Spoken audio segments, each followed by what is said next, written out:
আরে কী রে চুমকি, তৈরি হলি তুই? হ্যাঁ হ্যাঁ, এই তো মা, আমি রেডি হয়ে নিয়েছি। দেখো তো আমাকে কেমন দেখাচ্ছে।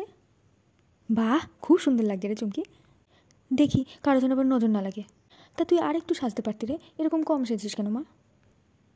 ছাড়ো তো মা, আমি যেমন দেখতে তেমনভাবেই ছেলেটার সামনে যাবো, তাতে যদি ছেলেটা ভালো হয় তাহলে আমাকে অবশ্যই পছন্দ করবে। তুমি এত চিন্তা করো না তো। তা তুই একদিকে ঠিকই বলেছিস মা, কিন্তু কি বলতো, এরা একটু বড় ঘরের লোক তো, সে কারণেই বলছিলাম। শোন না, চল এবার তুই চল। কী রে মা, তোর মুখখানে একটু তোল। রাহুল বাবা তো তোর মুখটা দেখতেই পাচ্ছে না। দোষ মা, তুমি যে কি বলো না।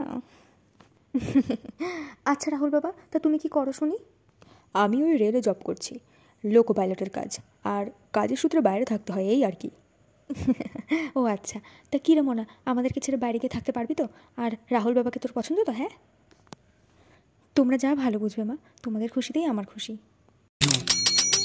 বেবি, বেবি, তুমি কি রেডি হয়েছো? ও মম, না না, আমি এখনো রেডি হইনি। আসলে ব্রাইডাল মেকআপ করতে একটু তো সময় লাগে মম, দাঁড়াও। ও my darling, okay okay baby, তাড়াতাড়ি করে নাও।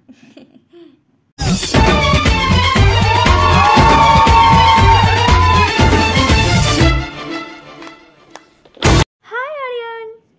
হাই টিনা। Hi hi. বাবা, এই Aryan, she is my little daughter Tina. তা আরিয়ান, কি করো তুমি?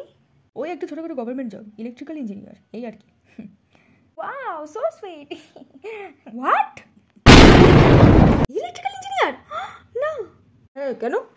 ওফ মম, তুমি এটা কি করলে মম, তুমি এটা কি করলে? ওয়াই বেটা? মম, এখনকার দিনে এসব গভর্নমেন্ট চাকরি বাকরি চলে না মম। তাহলে কি চলবে বেটা? মম, আমার ইউটিউবার লাগবে মম, ইউটিউবার লাগবে। তুমি আমার মম হয়ে এটা কি করে করতে পারলে? হায় হায় হায়। ও সরি বেটা, I am really so sorry, আমি একটু বুঝতে পারিনি। সরি আরিয়ান, আমি তোমাকে বিয়ে করতে পারবো না। আর ওখানে যে মিষ্টিগুলো আছে ওগুলো খেয়ে সাবধানে বাড়ি চলে যাও। বাই।